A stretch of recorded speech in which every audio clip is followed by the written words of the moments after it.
Bingo Blitz rules.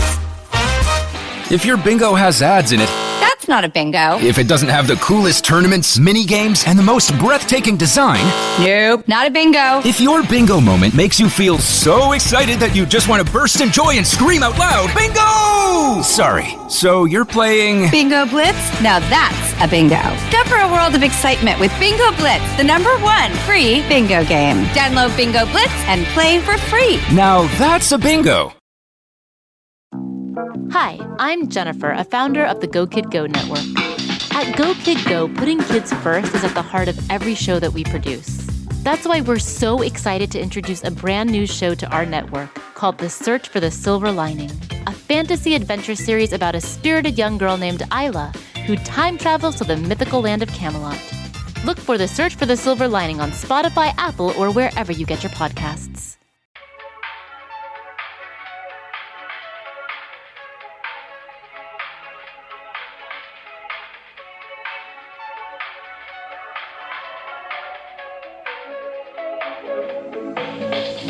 Welcome to But Am I Wrong, where we tell you when you're wrong. You tell us when we're wrong, and we all talk about when other people are wrong. If that is confusing to you, don't worry. We have different segments on the show, and we break them down before we go into each of them.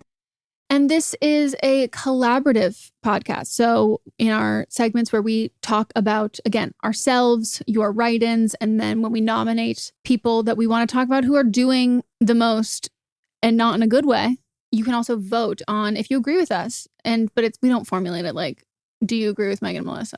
We write, who do you think was wrong? And then you get to head on over our Instagram stories and vote who you think was wrong. And it's a great way for us to collaborate with you in shit talking. And gossip brings the world together. Shall we get into our first segment? I think that's a wonderful idea. All right, so this is our first segment called But Am I Wrong? And that's where we pick things from our lives that we might be wrong about. We pick a hot take we might have. And I thought we might add another one since, sometimes it's hard for us to come with something, a rant. We love ranting. I think we should move the motion to push this forward. Okay. Here's mine. I was going to do something that was a hot take, but I'm going to save it for next week because something came across my desk, i.e. screen on TikTok, and it just disgusted me. And I keep seeing things like this, and I think it needs to end. And it is white people. Actually, it could be... Period. End me. It could be white people or people that have white partners. I need y'all to stop posting videos about your partners not showering properly. Like, I'm sick of it. I think it's like, why would you want people to know that this is the one that was the trigger point for me this morning? Was this woman took one of those like pins for children to play in the bathtub with, you know what I'm talking about? Mm-hmm. That easily wash off. So she took her time to film a video of herself marking underneath the soap in her bathroom. So she put one under like body wash, put one under a couple bars of soap, just like different cleaners that were in the bathroom, put marks. And then her boyfriend, and then so she waited, and then her partner came in, took a shower, and then after he got out the shower, she's now filming again and went into the bathroom and lifted each one of them to show that he did not use any soap.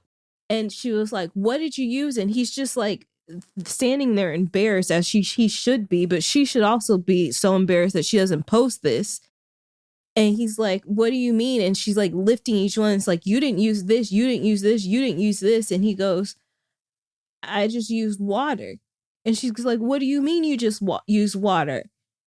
But why would you want people to know? Why would you want people to know that your partner does not clean themselves properly? Like, do they have children? I don't think so. They look kind of young, but I don't think so. Because I'm like, that's proof that you've had sex. Yeah, but they live together, so I mean, he's climbing into the sheets with you. with his dirty body, his and cheese. you know this about him. Like, this is something and you know, want the world and to you know. want you filmed 2 separate videos of before and after.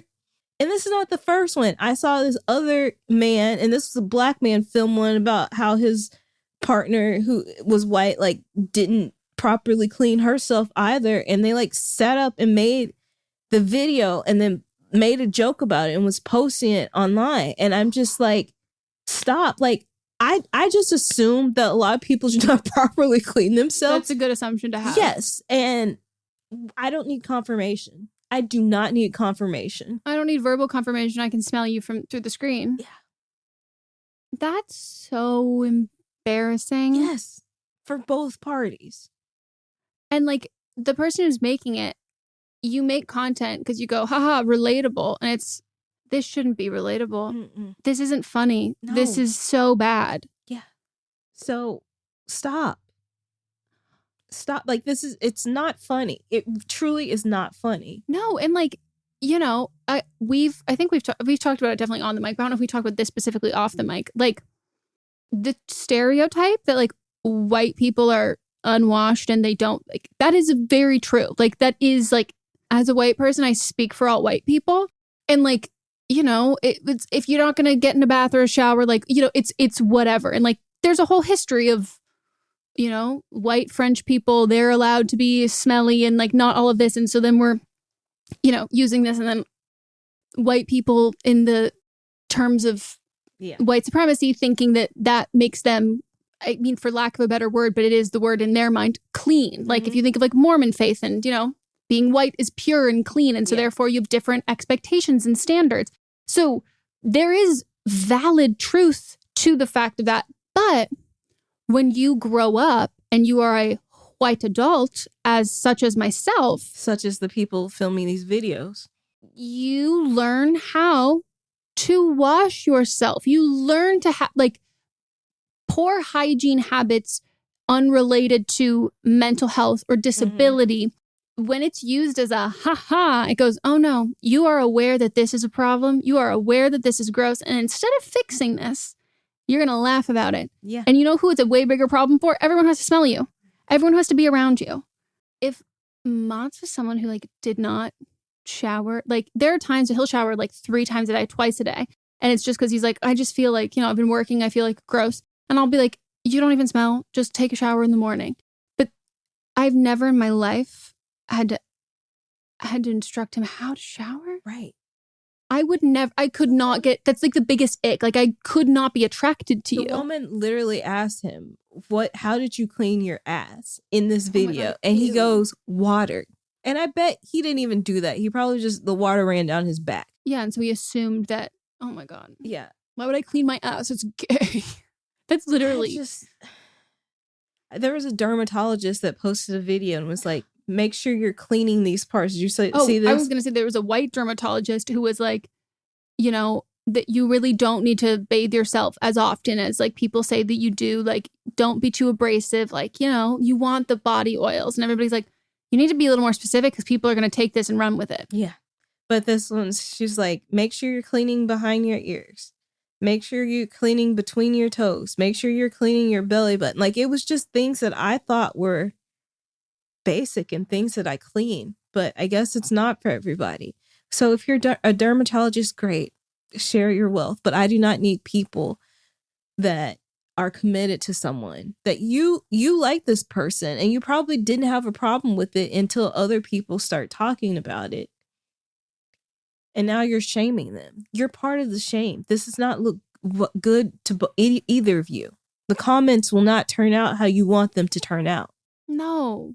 This isn't like you and your partner, like you're a team. You can't separate yourself from them without legally separating and being like, haha, everyone, look at, like point and laugh. And it goes, you're handcuffed together. Like you're pointing at them. There's 3 fingers pointing right back at you. Exactly. Like course correct at home in private. And also, especially that white man, there's stubbornness in embarrassment for men. So then you embarrass, I'm set in my ways even more. Yeah. Ew. Ew, ew, ew. And as someone who does not shower post getting COVID, does not shower as often as I used to or I would like to, I can't even imagine. Like, if I get in the shower, I'm scrubbing my whole body down.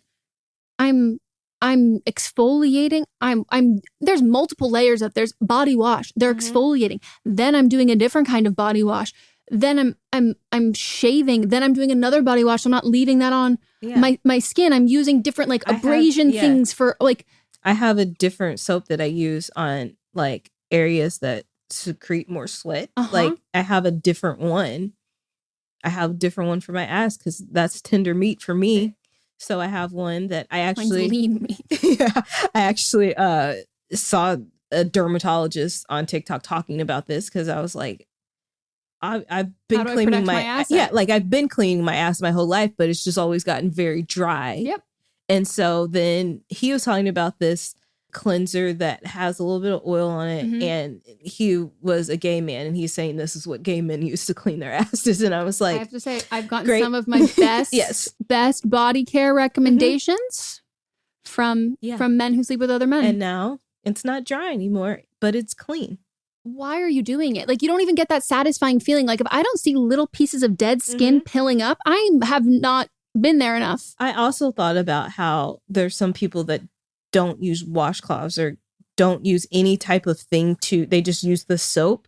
You're leaving behind, if you put lotion on, you're leaving behind all that lotion because you need something a little abrasive to rub it off. Under your armpits, your deodorant is waterproof. So if it's an antiperspirant. So if you're just using the soap, it's not coming off. Your arms get irritated. So like if that's itchy or you notice that getting like from like the shirts that you're wearing, or like it just smells a little bit, it's because you've got old deodorant sitting under there. I am a person that uses an extra strength deodorant, but I exfoliate. I also use a coconut and what's the black stuff called? Not carbon. Charcoal. It has a charcoal, so it like cleans that so that the deodorant comes off. So like I just don't understand people. White people, we need to do better. Just stop posting it. Well, don't do it first of all, but just stop posting it. We need to have, you know what? We need more shame. We do. I don't want to see it. I need to get off whatever it is. TikTok, there was like 2 weeks Say where it into your phone. Say it somewhere where TikTok take me off. There were 2 weeks where they were trying out this thing where when you click not interested, you could also click if you were not interested in the specific hashtags. And for some reason, it went away. Oh, I never saw that. Bring it fucking back. Because that helped me get off some sides of TikTok that I did not want to be on. I started blocking people at this point. I used to be like, it's not that I don't like their content. It's just that it's just not for me. And I don't want them like to see that, I don't know, I might get famous one day and I want their commentary on things. And it feels like harsh, something that I wrote. But the algorithm does not favor that. No, even if you put do not interested, they were still popping up. So I just had to block them. And that's what I would like, a way to block certain terms. That's fair. And that we had it for 2 weeks and then it went away. Bring it back. Very fair. And you are not wrong. Thank you.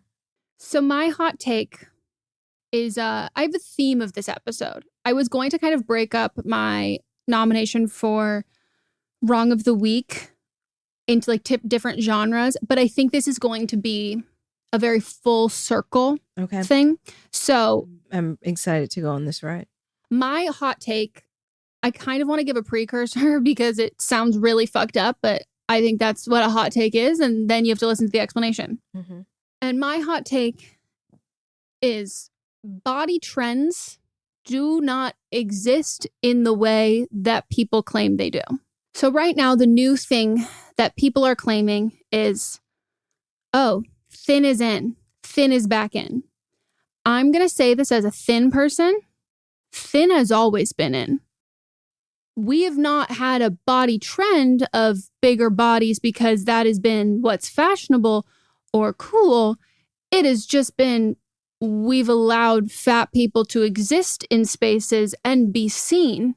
And there's this, even is that a thing? But I'm saying, and even like, then people are like, oh, by just a fat content creator making content, like you're promoting an unhealthy lifestyle. And it's like, fat people aren't allowed to exist and be seen in a way without that. And so I think I know where you're going. So there's this whole like trend and thing of people talking about how like, oh, well, like the Kardashians are getting thin again. And like, this is like, it's coming back. And there's been a lot of like trend forecasters who are talking about like, the term that was used back then, and I think it's still being used now to describe this, is quote unquote heroin chic, which is fucked up on multiple levels, that this is suddenly a body trend that's coming back in, which I would just like to point people to runway models, to fashion magazines, to billboards, and it's never gone anywhere at all. The idea too that like these body trends relating to weight, that we've then just, again, seen fat people exist and be allowed to exist on a much, much, much like representation scale, not nearly as much as like you're allowing for 100 thin girls in a campaign, you're going to have like one person who's not a size 2. That was not a trend. And the reporting on this, I think, is so fucked up and so dangerous because it is leaning into the exact same thing of being like, oh, well, bodies are just trends that are going to come in and out of style. Mm-hmm. And we're going to continue and always will forever put the one on a pedestal, which is the least amount of people who can attain that. And the people who do attain that, vast majority of them are not doing it in a healthy manner. And we're using that as an expectation and a standard to create body image ideals, very Eurocentric Western body ideals for people. And the whole fucking thing that like blows my mind is the people who can say this as if this is the same thing of like predicting like what color, like what's going to be the Pantone color of the year or whatever this is. And the Kardashians co-opted black bodies, and it was, we're going to like, or people who are saying like, oh my God, this makes me so mad. There's this new trend, quote unquote trend, that's called vanilla core. If your red flags have been raised, they should be vanilla girl. So it's like, oh my gosh, vanilla girl, vanilla girl. What does that mean? What people will say that it means, that their definition of it is like, oh, like it's kind of cutesy. You're wearing lots of creams and beiges. So you might think, oh, like a Diane Keaton. They'd be like, no, like, a little more like cutesy, like little cardigans and, light tan colored pants and stuff. But the term vanilla always kind of raises a red flag. And someone commented on a black creator about this, and they were like, no, you're a caramel girl. And I was like, okay. So we see what this is about. And then people then said, for the vanilla girl thing, where someone was like, this trend feels icky and like it's going in a very much white neo-Nazi kind of favor. And someone was like, no, it's just the anti-BBL. And I'm like, same. And that's the issue. What's the difference between, first of all, vanilla's brown, but second of all, Melisa? When I'm like, I don't know if the girls know. But second, what's the difference between, you come with white culture. There is a white culture, things that I've never heard of. Every week you come with something that I've never heard of, including I would like to thank the white people who I follow, who then see these things and then report on them with disgust, because I thankfully don't see them in their natural state. What's the difference between this and the clean girl aesthetic? Nothing. The clean girl aesthetic has evolved into that because the clean girl aesthetic was not specific enough in who it was really for. So specifically, my red flags were raised. This actually ties into what you said. Then your last one, when someone commented on one of my TikToks and said, oh my God, you're the original clean girl aesthetic. And I said, I frequently talk about how I rarely wash my hair and I'm like building up the strength to shower. Like I'm not there. No, it's just the vibe. And I was like, no, that feels very icky. And even people who don't realize that like, that's what they're like achieving and going for. It's like, oh, everything's like really minimalistic. And I'm like, it's all very like the Vanilla Girl aesthetic, it's taken that to a next level. So as opposed to just being minimal, it's very pale, white, creamy skin. Like we're not even taking anyone who has a yellow undertone. Like it's getting very, again, flower. Mm-hmm.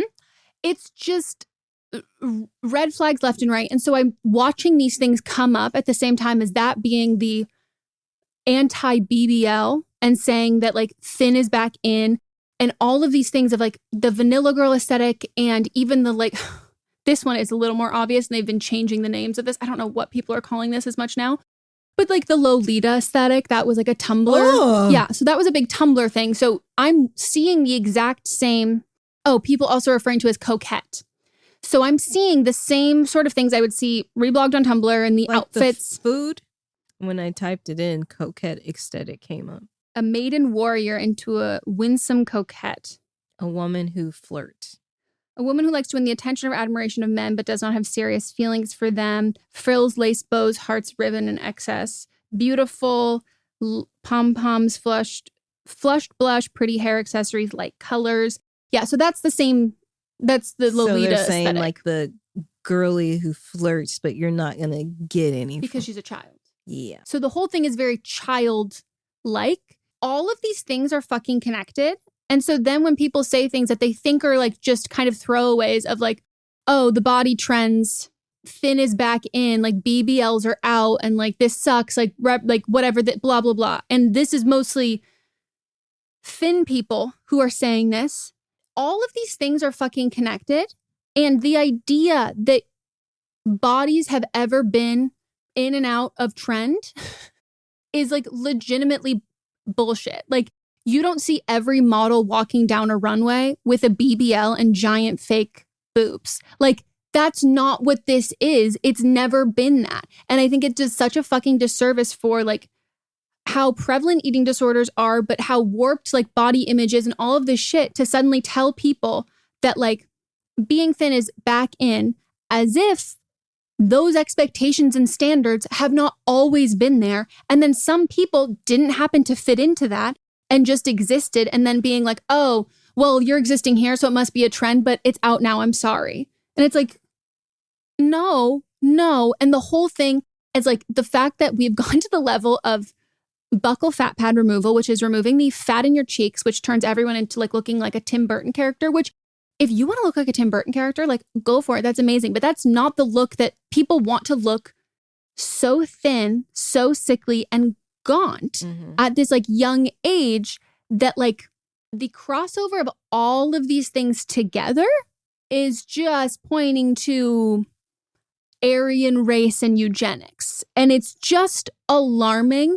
And I would like to say to my fellow thin people out there, do not comment, even if you've struggled with an eating disorder, you've struggled with whatever it is that you've felt seeing people in bigger bodies and having it not be so much of a pressure, feeling like there wasn't as much of a pressure to be thin. That happened because people advocated and it also just existed. And the content that you consumed, you went out of your way to intentionally make sure that you were consuming content from people who are empowering to you.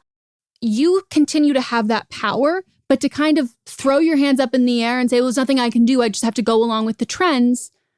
No, like it's not a trend. It never was a trend. And if you hear someone claiming and calling it a trend, like it's literally not. How trends happen is we talk about them and we get invested in them and then we make them happen. Like we have the power. So don't give it the fucking power, because it's just offensive to everybody. It's offensive to people who've like struggled with eating disorders at the time where it wasn't trendy to be thin, being like, well, it's always been something that people have strived for, whether it's control, but also again, look at the tops, like look at this, all of that shit. Like it's asinine. And then how many like fat activists and activists who have bigger bodies and who have boobs and who have asses have just like been doing work to be more inclusive and have people, and also just have existed. And it's telling them like, okay, you can go back now. I'm so over it. And I just think that like, you can't sit there and tell me that you think that it was not trendy to be thin and it was trendy And like, so, and it was like, it was, regardless of where you land on that, you sound like a fucking Fox News parrot saying like, oh, look, Lizzo's promoting like everybody just wants to be fat now. That's just what everybody wants to do. Look, like they're promoting this or promote like blah, blah, blah, blah, blah. When you say that thin is a trend, that like bodies aren't a trend. I'm going to say something that sounds very small in comparison to what you're talking about. But I think if you think about this, it'll make this sound like how stupid this is. The first time I ever heard about anything that has to do with trends with bodies, I was a little kid. And this girl, I naturally have thin eyebrows. And my friend has naturally thick eyebrows. And she tells me, I just saw in a magazine that thin eyebrows are out and thick eyebrows are in. And I said, and she's like, Brooke Shields is like what like eyebrows are about right now. And I said, that is the stupidest thing that I've ever heard, because eyebrows just grow how they grow. Like, yeah, you can tweeze and whatever you want to do to them, but like they're eyebrows, like they're your eyebrows. They're going to grow out your face how it's going to grow out. And if you think about that in the same way of bodies, like bodies are just going to be bodies. Bodies are going to body. Yeah. So like there's no in or out for a body. No, I'm like, resist the fucking narrative that these are trends, because trends are something we watch the trend cycle. It happens on the runways. Like we know the Devil Wears Prada cerulean and it ended up in a bargain bin. A body can't end up in a bargain bin. Like that, the whole fucking thing. Like if you're born with something, that's what you're born with. It can't ever be in or out of trend. Right. And the same way that people like, I don't want to diminish when people, if anyone, I don't know if anyone did, if anyone felt like, oh, now that like bigger bodies are more in trend, like I feel better. I don't know if anyone thought that like, oh, this is a trend versus representation. But like, if we treating that as a trend by definition has a life cycle where it goes away. And we can't keep calling things trends that are just how we exist, because then that also makes existing a political or a statement. And that's like a political statement or even just a social statement when it's not. But the beauty industry and all that shit, $1 billion on insecurities, and don't participate. Yeah. Spread the word. You're not wrong. Let's take a break.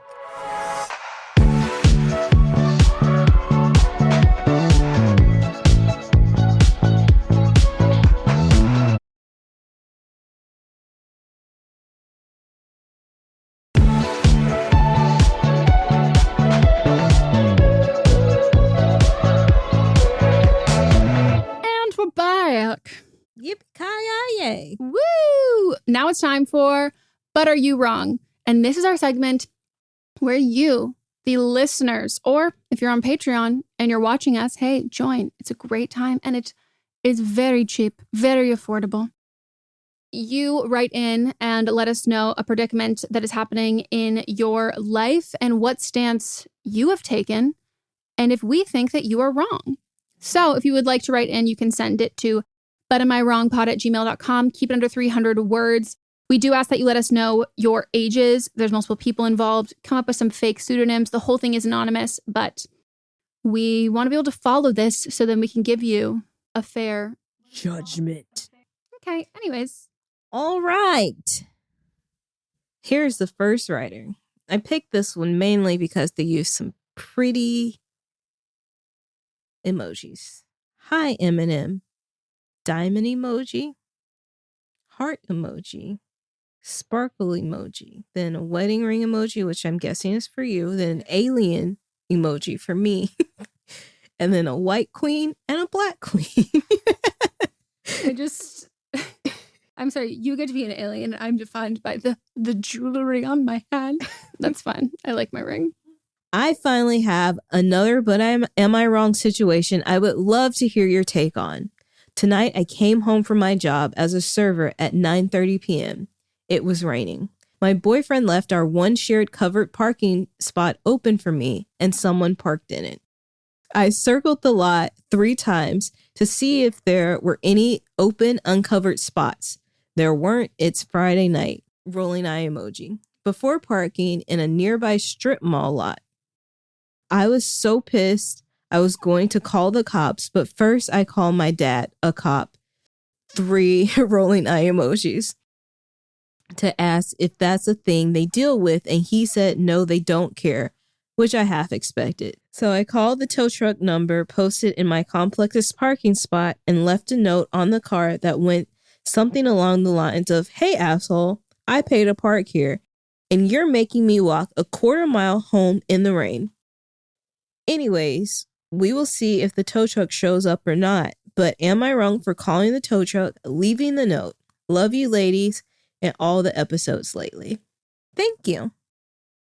I have a question for you that has nothing to do with your call, but we're able to see your name. Yeah. And my question is, how annoying is that? Yeah. Is it better or worse based on where you live? Like, Yeah. Are you lived in As a podcast network, our first priority has always been audio and the stories we're able to share with you. But at Realm, we also sell some pretty cool merch, and organizing that was made both possible and easy with Shopify.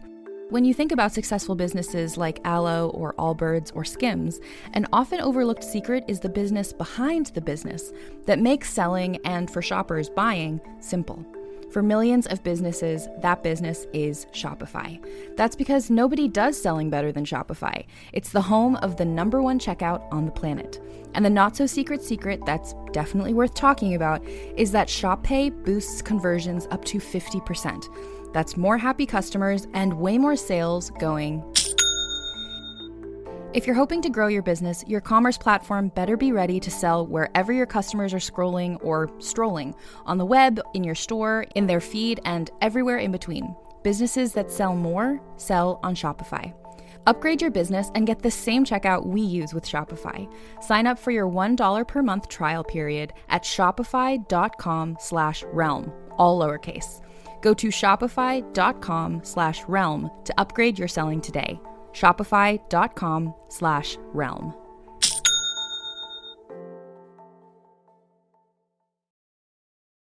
do you live in a place where is it like, ooh, unfortunate, or people are like, oh my God, yay. And you're Yeah. like, and I can clearly, based on how you've written and you listen to our podcast, I don't think you'd be a yay. So I would love to know. I want to know too. And also it might be, I don't know, because that name can also be a middle name too, or a last name. Yeah. It's also it's a very common name. Like Yeah. I'm sure there are lots of people Yeah. with So this name. if it's your middle name, have you stopped using it? Yeah. I'd be curious. Anyway, I do not believe you're wrong. I used to live in a complex that I had an assigned spot that I paid for. And one day I came home. Actually, it happened a couple of times. The first time I let it slide. The second time, there was a large truck. Same truck both times. Large truck. Like, I didn't even know trucks like this were in LA. Might have been the car that Moth rented when his car was in the shop, because he I couldn't. rented later after this. I rented. Do you remember this where I had that It was huge the truck? exact same. Moth Yeah. had the same when he goes, I have to go to. I can't park anywhere. I had to slide. This truck was so big that I had to like slide out of it. Like I couldn't even reach the guardrail. No, and That's I had how to run big it around was. to each corner to help you pull out of the Yes. spot, and it was like a 69-point turn. Yeah, and then I was like, I took it back and got what did I get? I got And something that's else. cute. It was, I don't know. I don't even remember what No, it but it was, was but cute. it was something smaller. But I still think it was a truck, but it was just a smaller No, truck. the other one was like you Massive. could have a tailgate for a family of 8. Yes. It was Yes. huge. And so Swimming laps. this was the kind of truck that was parked in my spot twice. I came home late. I think I was on set. So I was coming home extremely late. And in the complex I lived in, everyone just had parked spots. And so I like flagged down a security guard.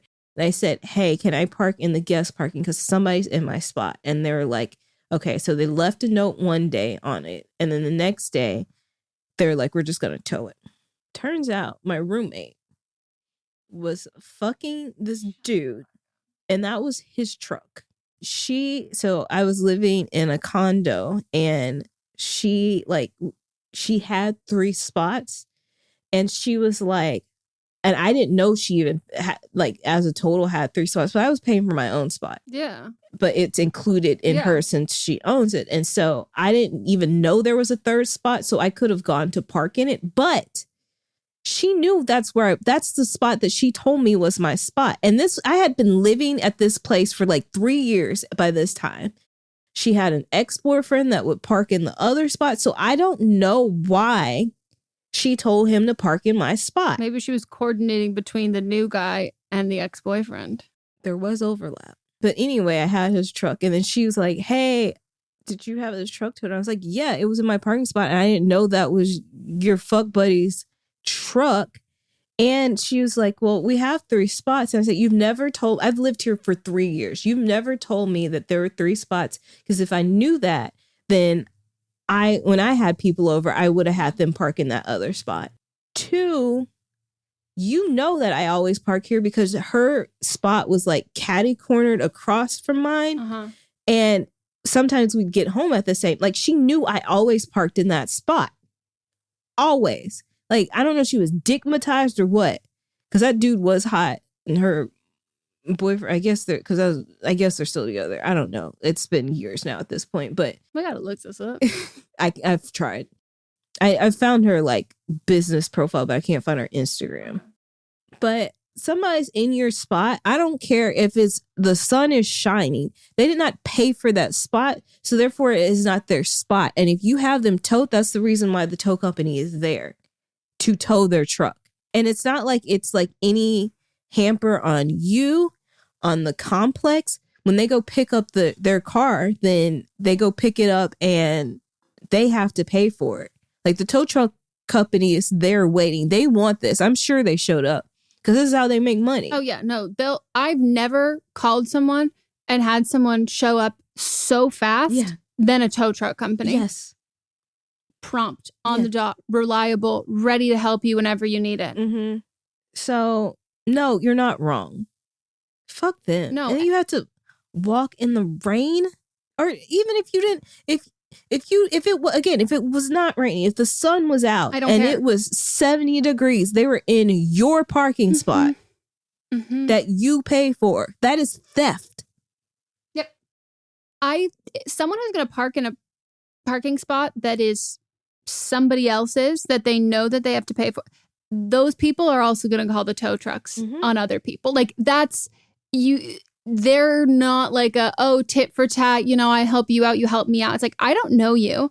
If someone knocked on my door and was like, hey, my partner's going into labor and can I like use your spot? Like, I like live right across the street here, like some emergency or whatever, I most likely would say yes. Or I would be like, you know what? No, you can't. Like, I have to be in like this spot, like, cause I'm coming home late and for like safety wise, but like, you're more than welcome to like, there's a spot like this is a good place to park here. I'll be home. You'll be like, I'll be able to watch and make sure, like, whatever it is. Like, if you let me know your situation and you give me the opportunity and ask me to help you out, like, 9 times out of 10, like, I'm going to do what within reason to help you out. If you do not ask, I assume it's because you don't think I'm going to say yes. And to that, fuck you, I'm going to call. Right. I will say, if your boyfriend was home and he did not walk to meet you with an umbrella. Yeah. Or if he was in a spot that is paid for and it's close. Or he left it covered. But even if he's in an uncovered spot that y'all pay for, and I don't know if he paid for the other spot, but like if he didn't drive and then come get you to come back. And we are also operating from people who live in the city of Los Angeles. So maybe you live in a place that like, I mean, not that it's unsafe to walk as a woman at night anywhere in the world. The cover of the park, like that was like really like nice of him. But this makes me really mad. Well, also because it's been so dark and so rainy here. So I'm picturing. That's what I was picturing. This like I had the purpose where I didn't have to leave my house, but I was just like, I'm not going anywhere because it's just bad. Okay. Hey, Eminem, longtime listener, first time writing in. I'll get right into it. I, 18, she, her, am in college and have a roommate, also 18, she, her, named Kylie. Over the past few weeks, I've started to get just a little annoyed with Kylie's presence and the drama she brings into my life. For example, she broke up with her boyfriend of 4 years. They were very toxic and on and off, and was venting to me about it, which I didn't mind, but it did start to get annoying because that's all she talked about. Also, her friend group is super toxic and they always drag me into the drama, and I don't really care enough to have an opinion. Overall, I don't really want to be around her that much anymore.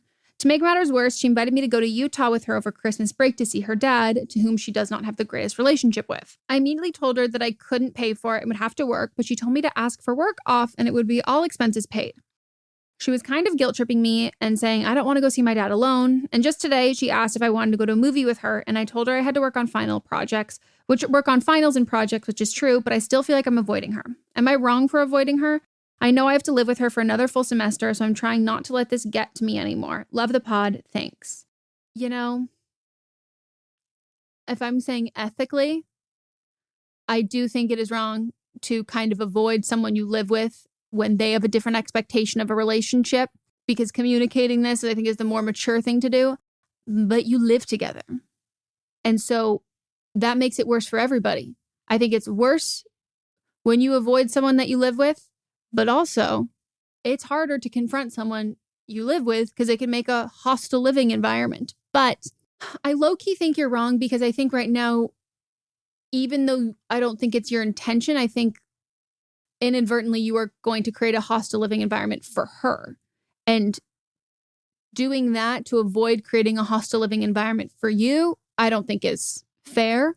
So I think, like, you know, the most mature thing and the ethically right thing to do in the situation would just be to say something along the lines of, like, you know, I just want to, like, clear the air. I feel like I've kind of been avoiding, and it's like it's just that, you know, the last conversations we've had, it just feels like really drama filled, and I understand that you're having a hard time with, like, your like the relationship, but, like, I want a friendship to kind of be give and take both ways and these sort of things. But if you're at the capacity, like, if you can't give that in a friendship capacity way, that's totally fine. But, like, I'm pretty depleted on hearing about the ex-boyfriend and, like, the friend drama and all of that. Like, it's just kind of making my home life feel really dramatic when I'm not a part of these things. So if we can, like, start fresh and have our own separate, like, friendly roommate relationship that is not centered so much around drama, like, I would really like that. But if that's not something that you have the capacity for right now, that's totally fine. So I think, like, I wouldn't be the person to come to for this kind of stuff. But would I do that? Probably not. Yeah, I wouldn't do it because I was in a very similar situation in college, and I'll tell you how I handled it. I dropped out. Me and my roommate were friends when we went to college, and by second semester, we were no longer friends. This is why she tells you, and we both tell you to not live with friends. Yes. It's from personal experience. And this is different. You weren't friends before, but she would tell me about shit I did not care about, and things just got weird between us, and we just stopped talking. Like, I literally would, like, plan out my day around when I knew she would be in the room. I think she probably did the same thing for me, because you could just feel the tension in the room. And so we just, two ships in the night. We both slept there. But eventually she, after much prayer on my end, which I've talked about before, she became the first freshman to ever become an RA. I can't. There's some moments when I go, you know, religion kind of makes sense. Like, yeah, I wonder if someone out there is looking out. I prayed her out of my room. They warned me. They're like, you know, you might get another roommate move into here. And I was like, yeah, not if the big man. I was like, yeah, okay. Kept Kept praying. Nobody ever moved into my room. I only had to pay for it. Was like I had a private room. I had 2 beds. I moved them together, so I had a nice queen size bed. It was lovely. But I personally, because I have been in the same situation, I would just ignore it like you're doing. I don't think you're wrong. Oh, you're not asking advice anyway. This isn't that podcast. I don't think you're wrong. I think morally you're wrong, but I don't think you're wrong. No, but I'm saying I guess I'm saying it's morally dicey because I think in this situation, I think when you live with someone, you have to preserve your own mental health in a living situation, but not at the expense of other people's. But you also don't seem that happy. You seem low-key miserable about this too. And if you're both low-key miserable, if you weren't friends before and like this isn't like a clear, because like I was iced out of like my roommates in college and our friendship, but like we were friends. And so they could have done whatever they did and we weren't roommates and it would have been just as horrific and awful and horrible. It just was worse because we also happened to live together. So if there has not been an expectation and a standard that you set as friends, then I don't think you have to re-clarify that. But I think making that conversation, like, I think if, ethics professors were looking at this, they would talk about, or very like therapists might say that that's the best way to go about this. But I just think that runs the risk of making this worse for you.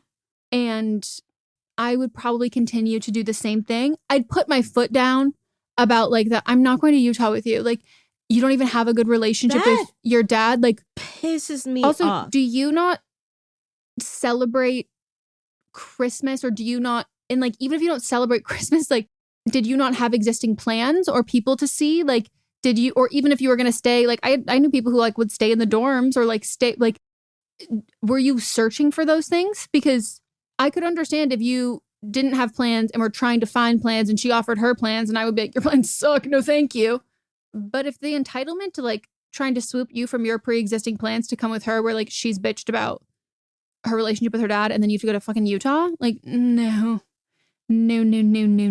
I don't like where you told her that you didn't have the money to pay for it. And then she was like, just take the time off from work and I'll cover your expenses. And her saying like, I don't want to like go to my dad's alone. Where I'd be like, I don't want to go to your dad. No. I don't know like, if you don't even want to see your dad, why would I want to? I would continue to avoid. The only thing I'll say is if she decides to broach the subject and like ask about it, I wouldn't lie.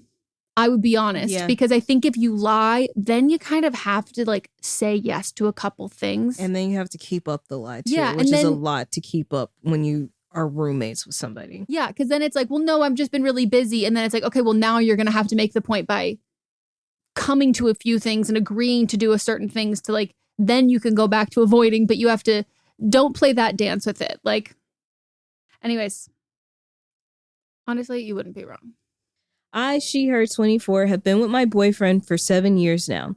His best friend, Tyler, got into a relationship with Annie around the same time that we did. For the past 7 years, we've been hanging out, the four of us, regularly and over time. I myself became best friends with Tyler's girlfriend, Annie. Unfortunately, Tyler and Annie broke up a few months ago. She has taken this very hard and is very much still heartbroken. As her best friend, I've been supporting her through this tough time, and as much as it was hard on her, I also have to grieve this friend group that has now fallen apart. The specific situation that bothers me is that we always used to spend New Year's together at a cabin. This year, the first year without Annie being there, Tyler has announced that he is bringing this new girl that he is dating to New Year's. For context, it's not a big party. It's a pretty intimate setting. We'll only be 6 in a cabin for a few days. I feel like I'm in the wrong to feel bitter about the fact that Tyler didn't ask me if I would be comfortable with the situation, knowing how close I am with Annie. Am I wrong to make this about me, or is Tyler wrong and he should have considered my feelings? Hold up. They did it for 7 years? Yeah. I think he's trying to make you pissed off. I don't know if he's trying to make you... I don't think that he's trying to make the writer pissed off.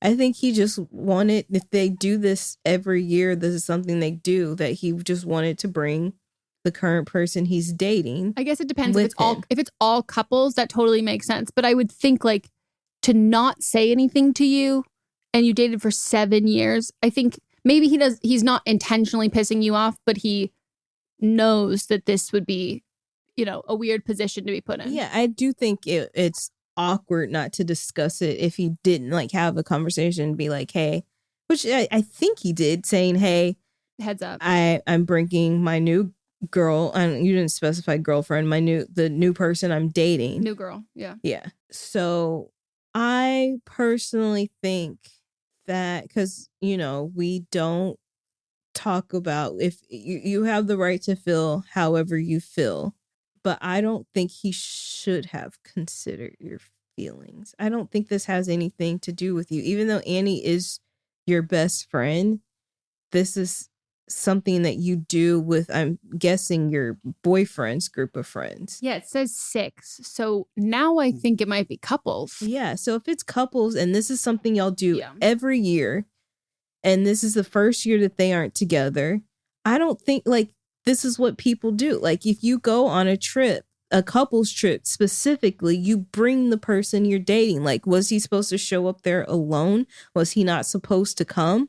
You should have thought about that. Like, I don't think this is about you at all. No, I think if this would have been a hard time, it's the first time that like Annie is like not going. I think if you didn't want to go because of that, and like you wanted to be there for her, and like it's a rough time for that, like I think that should have been a choice, like independent of whatever he decides to do. But like everybody is the same agency there. Like you get to choose what you're going to do. And, you know, if it's a couples trip, and his only option is like, you either bring a date or you're not going to come then. Like, or you come and you're the one person without a date. Well, but then is everyone then going to pay more money? Like, how or is the... he would pay for both. That's what I mean. Like, is he going to pay more as everyone else? Like, when was the trip booked? Like, if they... Or this is just something they do every year. No, I know, but if they broke up a few months ago, I guess... How much is a few months, too? Because a few is not an exact number. Like, a few can be... It's three or it could be, like, 6. Like, I think that's a big difference, too. Yeah, because I think if they broke up when the trip was already booked and then he needed to fill the spot so everybody else's cost didn't go up, then like, yeah, if it's a couple's trip, he's going to bring a girl. Like, they broke up and then you proceeded to book the trip.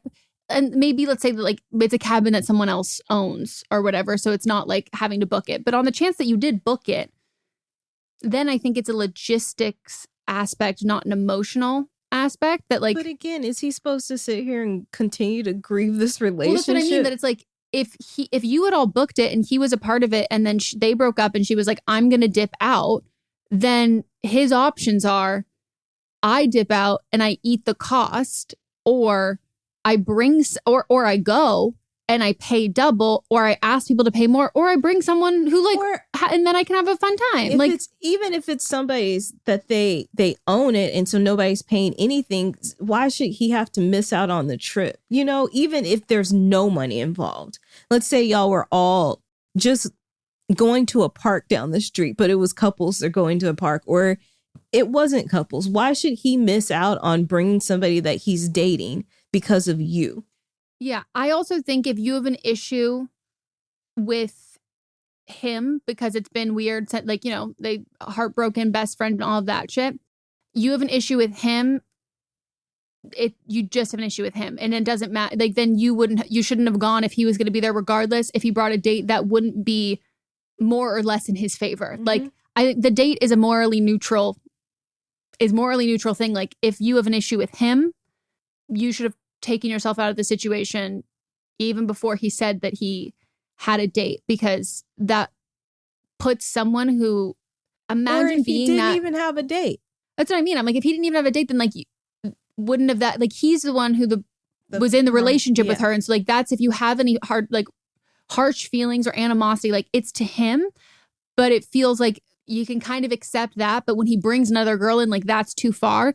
That like the other, she's morally neutral, and the fact that like imagine of like being 1 out of 5 people, you're going with a guy that you don't really know that well, like maybe you don't know that well, and it's a date. Everyone else is in an established relationship. Like, it's a really hard position. Like, not anyone could just go for it and do that.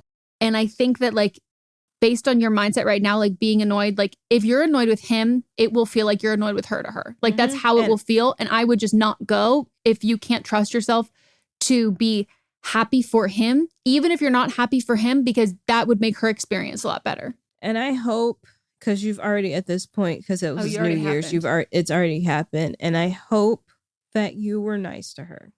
Yeah. I'm not saying that you wouldn't be, but because you're mad that she's there, I just hope that you were nice to her. Because even if you're mad that he brought her, it has nothing to do with her. He brought her, and for her, it's, oh, he brought you. Out of all the, like, that's, you can't untie that. Like, unless she had something to do with them breaking up. Yeah, that's like the only, like, unless she played a part in any of this. And also, again, she didn't know her. You can be a fucking cunt and bitch and like, but still does not owe the relationship, but you're allowed to dislike that.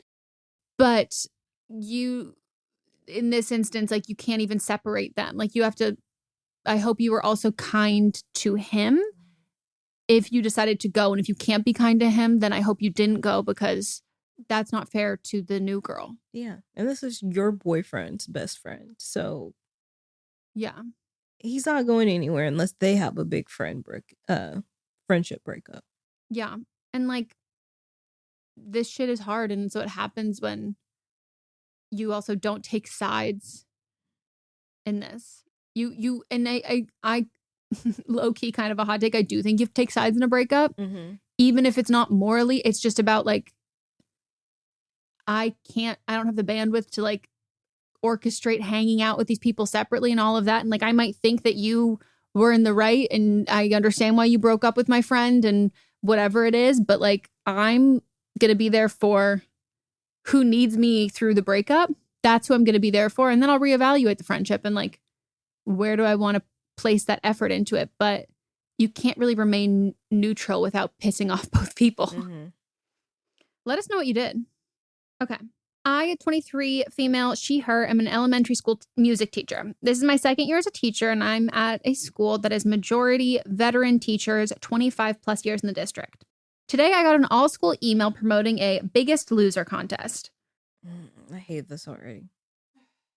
I just want you to know that, like, my mind doesn't even go to the weight loss show, Biggest Loser. I'm just like, that. You're voting on. Yeah, like, who's the biggest loser at the fucking school? There are certain weigh-in dates while tracking calories, exercise, etc. The other music teacher, 48, female, she, her, at the school is one of the people organizing the contest, and she came into my classroom to talk to me about it. I kindly told her I would not be participating and that it was strange to me that this was an all-school promoted event instead of just with close friends. She responded saying that it was tradition at the beginning of every new year, that they've been doing it for years. As someone who's recovered from an eating disorder, I am extremely uncomfortable with something like this being promoted school-wide, especially when we are teaching students that are 5 to 8 years old. If it is talked about in the hallways and students overheard us, it could influence their views on weight as they grow up. These teachers are also very judgmental. Will they make someone feel bad for not participating? If losing weight is a goal you have for yourself and you and a few teacher friends have the same goal, I see no issue in finding encouragement through friends. I find issue with when it's a school-wide sponsored event. There's also a $25 buy-in, but nowhere in the email did it say what the buy-in was for. Am I wrong for finding this unprofessional and saying something about it? I love the podcast and have been listening for years. Thank you. And no, you're so not wrong. This feels like it should be illegal, or at least really against like a code of conduct. I don't think it is, but I think it should be. I was floored the first time I ever even like heard about these things at like work, like places and shit. I was like, this is a bad place. Like, this can't be real. Like, that this is like a legitimate.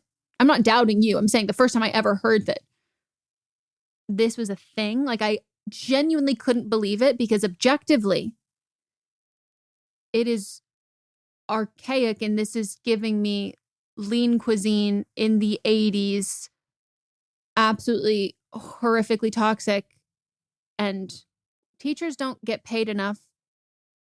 A large majority of teachers are women, and so what are we going to do with a lot of women who aren't paid enough? What else can we implement in here? Toxic diet culture. Like, huh? But a lot of places that, or people, or organizations as a whole, do not have the same thought process when it comes to diet culture. No, not at all. We're in the minority. I think the mass majority think that dieting or losing weight. They feel like this is something that should be praised. And, you know, if somebody makes the choice where it's not, you know, they're not coming from a place of being fat phobic, or they're not coming from a place of it being a competition, or not coming from a place of just like outside forces making them think that they should look a certain way. And if they genuinely, you know, want to do that, do with your body what you want to do. What you do on your time is your business. But do not bring that to the workforce. Do not make this a competition. And tradition or not, please tell me, first of all, it's not fair, because there's no way to equalize this for everyone to be, no matter, you can take 5 people and everybody eats the same exact thing. Everybody works out the same amount, and they will lose or gain. They could gain weight at different rates. So it's never going to be fair. 1. 2, I guarantee if this is something that they've done every year, I guarantee that this has not been something that anybody has maintained. So it's the same people competing every year, and they have this toxic competition that they participate in for a month or a couple months or whatever. Yes. And then everybody goes back to what they were doing before, which that's what they should be doing anyway. And I'm sure they're starting this at the beginning of the year because people like to say, new year, new me. I over the holidays, I ate so much, I need a reset, and all of that toxic stuff that comes from diet culture and gym culture right after the new year. Again, this is not something that you need to bring to the workplace. I mean, I've spoken about this before. I when I was in my early 20s, worked at a weight loss place. And there are so many competitions like this that took place over the course of the year with different clients that were there. And people would get so frustrated when they would see how much so-and-so was losing or whatever. And again, like, everybody has different life circumstances, and it's not a playing field, and it should not be a game that should be in session at all. And you also can't monitor that this isn't like, I will say that this whole thing is unhealthy, like, yes, regardless, but you can't monitor if your coworkers are developing eating disorders. Like, you can't monitor that. You can't be sure. And so then suddenly, like, oh, you developed an eating disorder. You won. Congratulations. Like, what the fuck? Like, I completely, like, you saying that, like, we teach these young kids, like, come on, psychology, like, get that child, like, early development psych classes. Like, let's remember this shit. Like, when you praise people for something that you don't know what went into it, like, that's not, like, my whole thing. Like, I'm never going to compliment someone or comment on someone's weight loss or weight gain. If someone then asks me, I lost weight, like, do you notice? What do you think? And I'm like, oh my gosh, you look so happy. Like, your glow. If you ask me to comment on your weight, I'm going to finagle and find a way to compliment how happy you seem about where you're at. I'm not going to comment on whether you weigh more or less, even when prompted. Right. It's however you feel about you. I'm happy if you're happy. That's what that is. But, like, this is, like, so beyond reckless, and also just, like, dated in the sense, like, has nobody seen any of the articles that came out about The Biggest Loser and how detrimental this was to people's mental and physical health in the long term? And how long has that show been off? Like, why is this even a relevant conversation? It's because, 25 plus years in this district, maybe they're solely on Facebook and they're missing this shit. But I heard this quote on TikTok, but it really fucking stuck with me. And it's, your dream body should not be a nightmare to maintain. And it was like, oh, wow. And I've definitely had thought process when I'm, like, working out that I used to have to be like, okay, Megan, you're working out. Like, what are you doing this for? Like, I don't need to be in the best shape of my life for what? Like, you actually can't sustain that. So what are you doing this for? I'm working towards a goalpost that doesn't exist, that keeps on moving. And I'm just setting new expectations and standards for myself. For what? For what reason? Like, those are not the goal-oriented things. So like, I would bring up, and I think it would be much more like well received. And honestly, I would bring it up not with your teacher, your co-teacher who is organizing this. I would bring up, you know what I thought would be like really cool and a fun way to do a challenge that I think would be more inclusive and positive for everybody, would be doing something like, what if we do, and I don't know how long it is, but it's, let's do, and I've said this term like 3 times off mic today talking about this, let's do a recession core challenge of budgeting and saving money on like recipes and food stuff. And like, let's see like how much money we can save and factor it in based on how many people you're serving. If you have like, you know, food allergies or aversions or stuff, whatever it is, like calculating these things and being like, who can make the cheapest dinner, who can make the cheapest breakfast, who can do all of that stuff. And then at the end of every week, let's like share the recipes with each other. And then maybe, you know, I'm strongly against potlucks, but if you are with people that, you know, I'd take a potluck over a Biggest Loser competition. Because actually I wouldn't participate in either. I mean, I'd bring food and then only eat the food that I ate. I mean, that I cooked. But have a potluck and then people bring in the food and then you vote on who's the tastiest. And then every week you do a vote. And then at the end of the week, you know, at the end of the based on like taste versus cost and like who won with cheapest and who won with this. Like, also, I promise more creative. I just think that's so much better. And again, especially on like the brink, the midst, whatever financial forecasting you look at, like a recession is either currently happening or about to happen. That is something that benefits everybody. And losing weight, an arbitrary number and a competition with it, literally based on an incredibly toxic television show that caused people irreversible psychological damage, that just feels like we're flexing that we're maybe not really equipped to be molding the minds of the youth. All right, time for another break.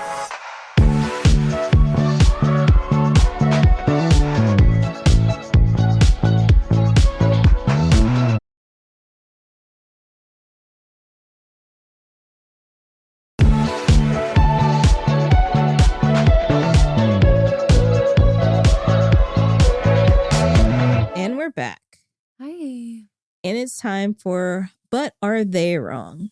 And this is where we pick somebody from the news, from politics, anybody in the zeitgeist who is just terrible. And they're the wrong of the week, aka Rachel of the week, aka Woe of the week.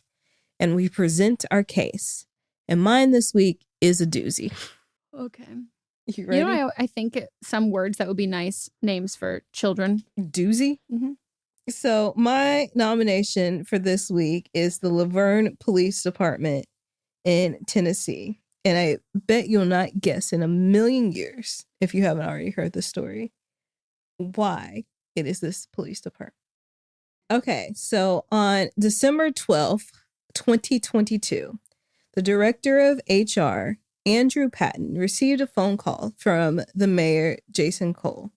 The report says they learned that Officer Meghan Hall fucking hell was having intimate relations with other members of the Laverne Police Department.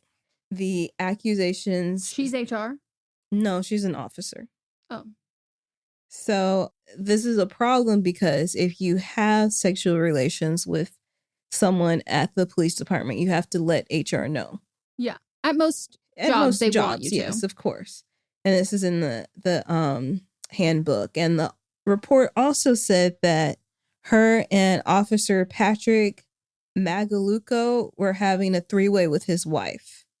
And then the mayor mentioned that there was a Girls Gone Wild hot tub party at Sergeant Eric Statt's house. And then later it turns out the party was on a houseboat. And at the houseboat party, Meghan was accused of pulling Patrick into a restroom where she asked him if he wanted to fuck. And then later, she gave him oral sex in front of everyone. Oh my God. The mayor has to say this at a press conference. And then it was recommended, after there was more research, that Meghan, as well as Sergeant Ty McGowan, Sergeant Lewis Powell, Detective Seneca Shields, Officer Juan Lugo be terminated for sexual activity while on duty, sexual harassment, conduct unbecoming of an officer, and lying during the investigation. And so they also suspended Officer Patrick Magliocco, Larry Holiday, and Gavin Schlarbel. These names, I'm sure I'm saying them wrong. In this report, there was also, like I said, sex while they were on duty. Also the sexual harassment because she was just sending nudes out to everybody at work. And also there was workplace violence because people were getting a little jealous. I think you need to rip this for your soap. And then she was also sending videos to multiple coworkers. Imagine just whipping a titty out of your like police uniform. It's a lot of work. Like also like, I don't know why. No, I do know why. But like I'm also like picturing her sending news where she's like taking her gun out and like sticking it between her tits. Like Sergeant Ty McGowan was accused of coming to HR. And because he was mad that this investigation was happening, he put his neck around one of the staffers. His neck? Like his hands around the neck of one of the staffers. Oh, sorry. I was like, that seems intimate. Because he found out about other people that were hooking up with her. Left out. Also, Hall was going around telling everybody that, I'll paraphrase, but essentially he had a big black dick. And also gave him oral sex. Paraphrasing it? Yes. Oh, God. Also gave him oral sex while on duty. And then the relationship with Holiday, since it wasn't on duty, then he's just recommended for suspension. His encounters happened off shift at his house and hotels. At first, Meghan denied having these, but then came out that she was having threesomes with him. She confirmed that she performed oral sex on Powell while on duty at the police station, had sex with Lugo in a hotel, confirmed that she had sex with McGowan twice, adding that he told her to use me if she ever wanted to have sex, and they would send nudes back and forth.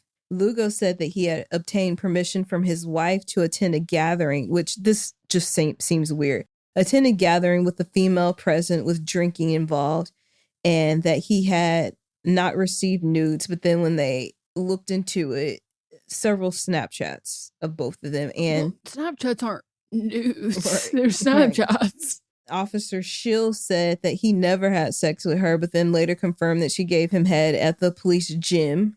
And they also exchanged nudes. At the gym? Yeah. Not even in the steam room? Do you think a police department has No, that's what I'm saying. I'm just picturing like a smelly weight room from like my public high school. Magliocco admitted that he and his wife decided on having an open marriage, and Hall had asked him about doing things with him and his wife at a party. Hall, that's Meghan, and Magliocco's wife started kissing, and then Meghan's husband came in the room and was upset about it. She also lied about being in an open relationship, which they weren't in an open relationship. She asked Magliocco to borrow $50 to get a hotel room, but did not want her husband to know. And then this guy became concerned with her mental health because she took out her gun and unloaded it and then fired it at her head so she could hear what it sounded like. And that he thought that she had harmful thoughts. I would say that seems like a fair assessment. And then many text messages were found where she was asking for booty calls. They got no work done.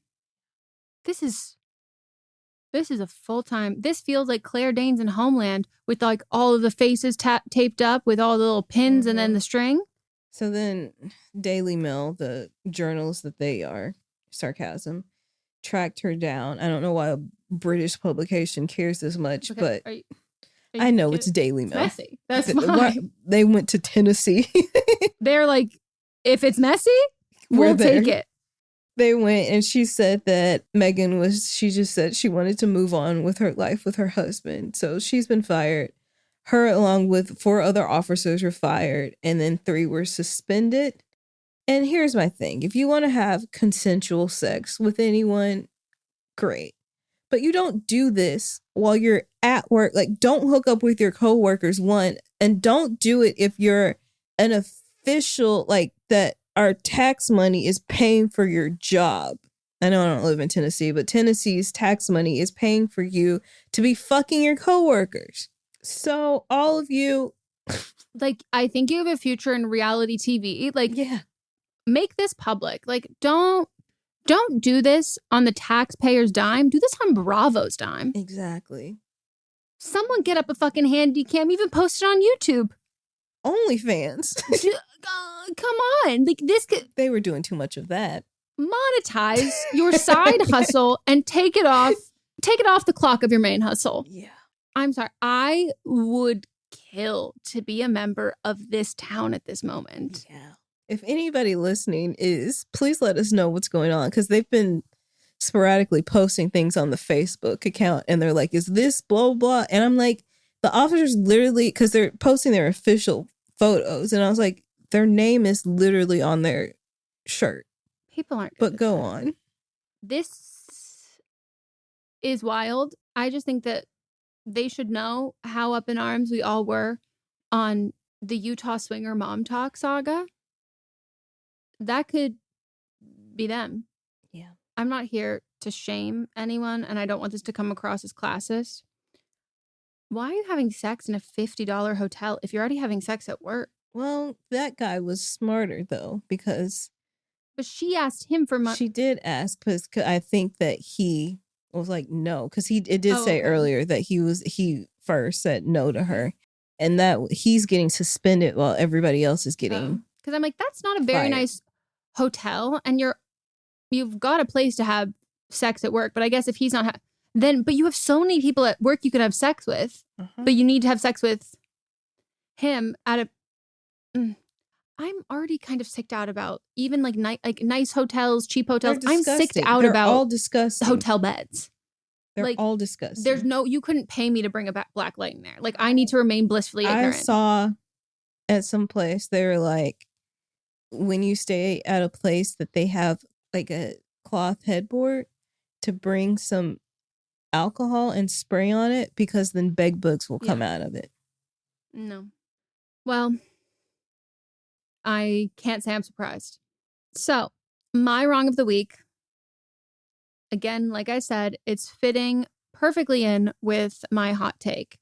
My wrong of the week, I would like to nominate Ozempic. A medication? Am I saying that right? It's a medication, right? Yeah. Mm-hmm. I just had been pronouncing it wrong for months because I'd only read it, and then I heard someone say it out loud, and I need to make sure I've gotten back on that. So, technically, it's not mad at the medication itself, but in the conversation about weight loss drugs and everything, we'll get into the nitty gritty, but Ozempic that's usually what everybody's referring to. Like, that's what everyone's talking. That's the terminology they use. So Ozempic was a medicine developed for people with type 2 diabetes. Also, just as a tiny side note, the number of users who use it for PCOS is microscopic, but I don't see that written up as much, but it is still can be used for that. So just 2 medical conditions, but primarily type 2 diabetes. A lot of times people with PCOS couldn't even get approved to get it. So you might have seen this advertised everywhere, like on TikToks, on Reddit little ads, or even sporting events where the signage is sponsored by Ozempic. It's not Ozempic, Ozempic. Mm-hmm. So the FDA approved the use of Ozempic, or semaglutide. I want everyone to just caveat, I might pronounce these things wrong, but we all know what I'm talking about, so that's okay. For people with type 2 diabetes in 2017, the manufacturer is a Danish pharmaceutical company. So then they developed a weight loss product that contains a higher dose of semaglutide, but it was marketed under the name Wegovy. So there's a massive demand now for Wegovy, and that has surged. And now doctors have started prescribing Ozempic, quote unquote, off-label for weight loss, which, if you have paid attention, there's a massive shortage in Ozempic for diabetic patients. And not only is there a shortage in Ozempic, it causes a ripple effect that makes there be shortages in other diabetic medications, because they basically are having to change doses based on what's available that week. So it's like, oh, okay, you're actually prescribed and supposed to be on a stronger dose than this. So we're going to take, the only thing available is this lesser dose. So you're going to do that this week, and maybe you'll do it twice, and we'll change this. And then next week we'll try and do all of this. So it's a headache and a half. And as someone who has ADHD and has had to deal with the Adderall shortage, I understand the frustration of this, of patients are the ones who have to spend the time tracking it down, calling every different fucking pharmacy, getting the information, taking time out of their workday, because most pharmacies are working the same working hours that people are, to try and find all of this, and then work with their prescriber or the pharmacist to do these fucking calculations of a drug you need to see how much you need to take of what they have available, or how far you have to drive to get what you need. So semaglutide delays gastric emptying, meaning they say that it slows down digestion so people feel fuller longer. But in diabetics, it helps the pancreas make insulin in glucose-dependent manner. So basically only when you need it is when it's going to make it. But we'll get into the real reality of what it does for people who are just using this to lose weight. Oh, yeah. I've heard about the parties. So you might be thinking, oh, well, you're going through a doctor, you're getting this. First of all, doctors are incredibly fat phobic and have pushed that and has been a huge cause of that for a very long time. But you can get this at med spas. You can spend $1,000 for a syringe. It's an injectable for 1 week. You can 6 weeks, 8 weeks, try all of this that they'll advertise. You get a deal for this many, but you can go to a med spa where, I will say over and over again, you shouldn't even be getting Botox at a med spa. You shouldn't even be getting filler at a med spa. People are injecting things really fucking close to things that can cause serious side effects or death. And I know somebody, I have a friend of a friend, got a Botox injection under their arm for sweating and died at a med spa because they did not know what was happening when they started having an adverse reaction. Could have been reversed, could have been saved. So there is a TikTok influencer who we mentioned on this podcast before when I nominated. She went to the owner's son of the ranch, went on a fat phobic rant about how she wasn't allowed to ride a horse, even though there was no weight limits and all of this shit. It was awful. So her name's Remy Bader, and she has recently gone and did an interview. I think it was on a podcast talking about how she was on it in early 2020. Her doctor prescribed it to her. I'm not sure what specifically for, but it wasn't. It was for binge eating disorder. So had been prescribed that and talked about like the horrific side effects, but then was miserable, went off it, gained all the weight back and more afterwards, and has been pretty vocal about like, I was on this before this was a trend. Like, it's miserable and it's not a long-term solution or anything. And like, if it works for you, cool, but like at what cost? And specifically at what cost? It causes thyroid cancer. It literally says it on the box. There's all of these things that you need to pay attention to, the side effects. And when you are taking something long-term to manage something lifelong like diabetes, the pros outweigh the cons. So the risk that you assume from a long-term effect of potentially causing thyroid cancer, unmedicated and untreated diabetes, is deadly. So because it is safer for someone to take it than to not take it does not mean it is safe for everybody who does not have those medical conditions. There's absolutely no long-term studies for weight loss. And really how you lose weight on it is it makes you incredibly nauseous and you shit your brains out. So yes, it's an appetite suppressant, but because you feel like absolute garbage. So the Ozempic website also clearly states that while it might help you lose some weight, it is not for weight loss. And it contains the statement, Ozempic is not a weight loss drug. And it is only approved right now for people who are overweight in the BMI category and have one weight-related ailment like high blood pressure, and then people who are in the obese BMI category, which BMI is such an antiquated and incorrect way of equating of like what someone's health level is. And having quote unquote some weight related health issue, you go into a doctor because you've sprained your ankle and they're like, oh, have you thought about losing weight? Like, doctors will do anything for this. And again, when you have some of the biggest perpetrators of fat phobia having an injection that they can give patients and then be like, look at me, white coat syndrome, like I'm so great and amazing, like I'm helping fat people like lose all of this weight.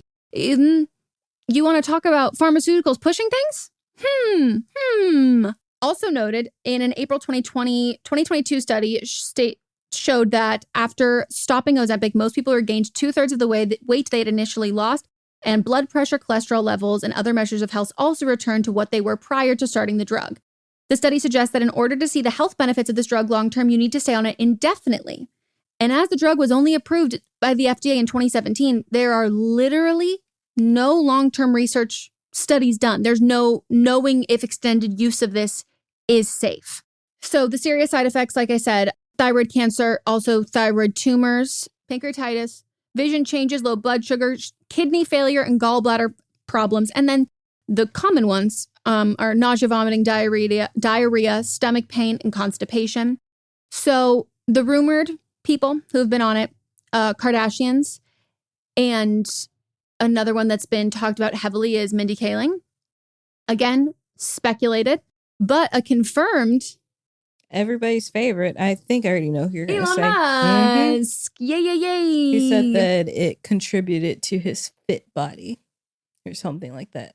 He tweeted about it. Yep. So I will acknowledge that this is depressing. It's depressing. We've gotten to this level of diet culture that this is a thing, but this isn't new. Like, weight loss pills have been around forever.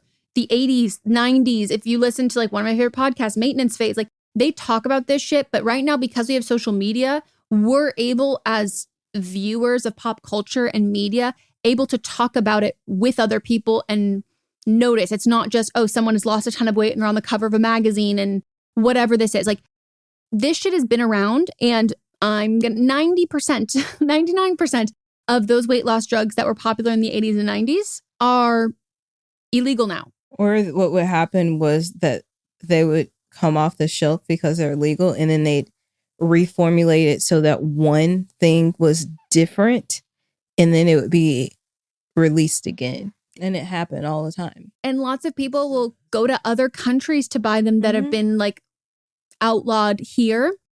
And the whole thing for me boils down to be such the extreme result and byproduct of and being a victim of diet culture that leads you to spend thousands of dollars injecting yourself with this medication to make you shit your brains out and be so fucking nauseous, to drop weight so quickly, which again, just because it's a medication, like it's still dangerous to lose that much weight at that rate. But that's not what it's designed to do. No, it just so happens to be something that happened. Like, if you have been so conditioned by diet culture that this is a choice you're making, like, I feel really bad for you. I'm really, really sorry, but you have to take a little bit of fucking responsibility you don't have to play the game. You don't have to participate. Like, the patriarchy, diet culture, body image, all of that shit, like, it exists. We exist within it. It's something that we need to dismantle and unpack from the fucking ground floor of it. And they know this. And like, if you did not feel any sort of shame, embarrassment, or if you thought what you were doing was ethically, morally right and something that you would want your children to do, your friends' kids to do, young people who look up you to do, you wouldn't be hiding it. You would, and I think it's far less damaging to tell people like, yeah, I'm on a weight loss drug. Like, if you're unabashedly see absolutely no problem with it, then cool. Go, like, that's your prerogative. I think that you're wrong, but you're instead, Kim Kardashian, you're going to get on here and you're going to tell people that you'd rather tell people that you starved yourself to fit into your Met dress than tell them you took an injection which caused you to starve yourself to fit into that dress. Like, there's a hierarchy of destroying our bodies, which it's true. Like, there is a hierarchy of that, and it's royally fucked up. It just shows so little growth in like a person.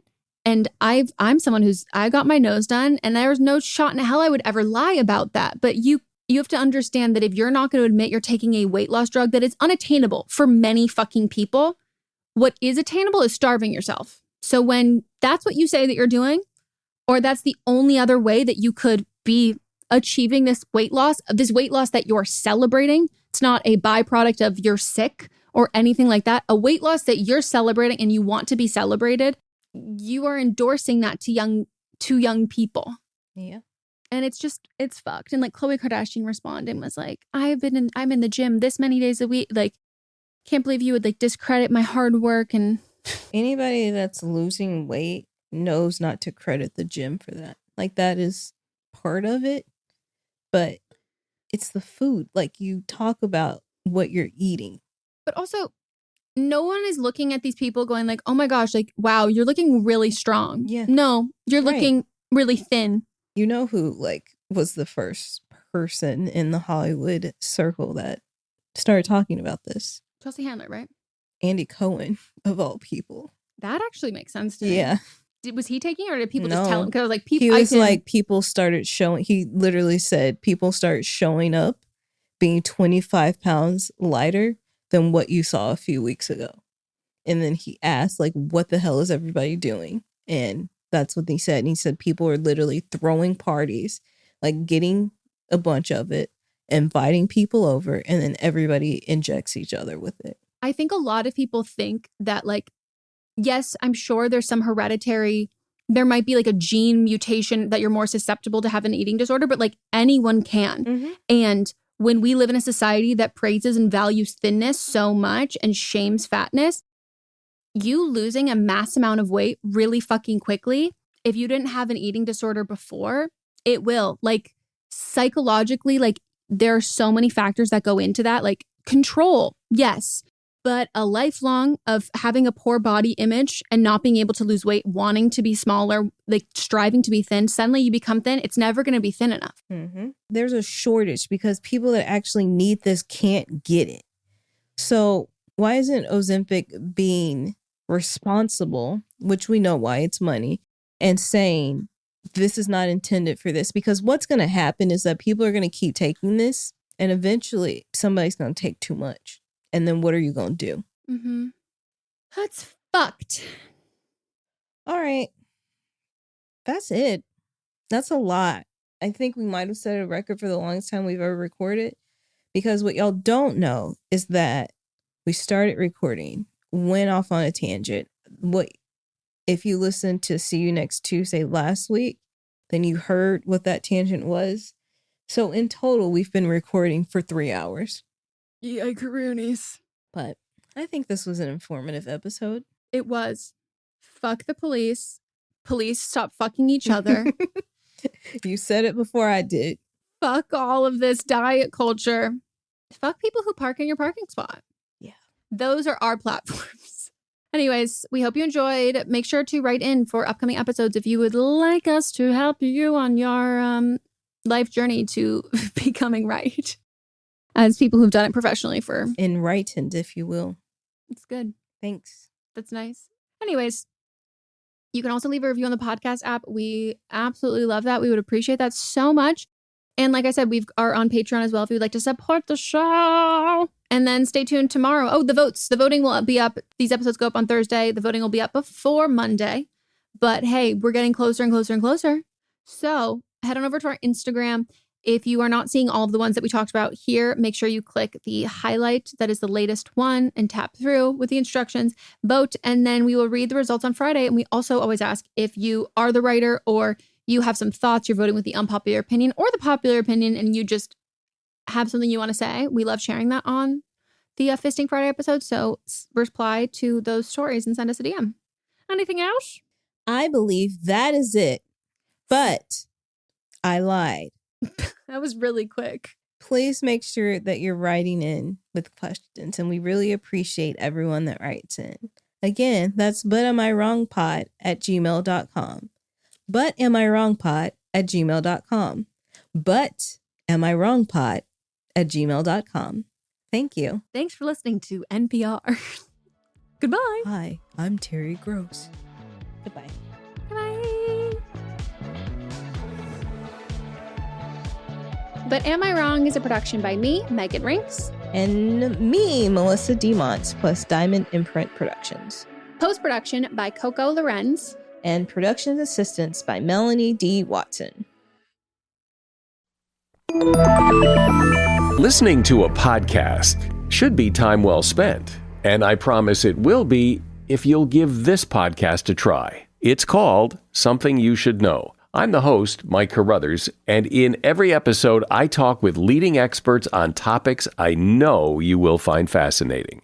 From why people can't keep secrets, what your favorite music says about you, why your pet acts in strange ways, and so much more.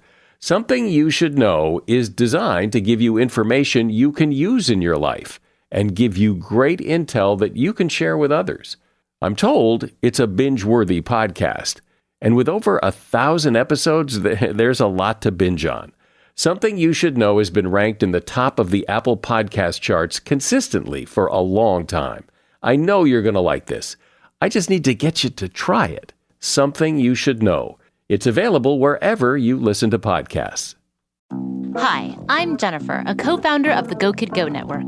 At Go Kid Go, putting kids first is at the heart of every show that we produce.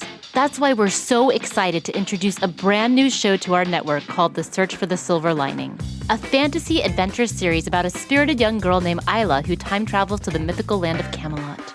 During her journey, Isla meets new friends, including King Arthur and his Knights of the Round Table, and learns valuable life lessons with every quest, sword fight, and dragon ride.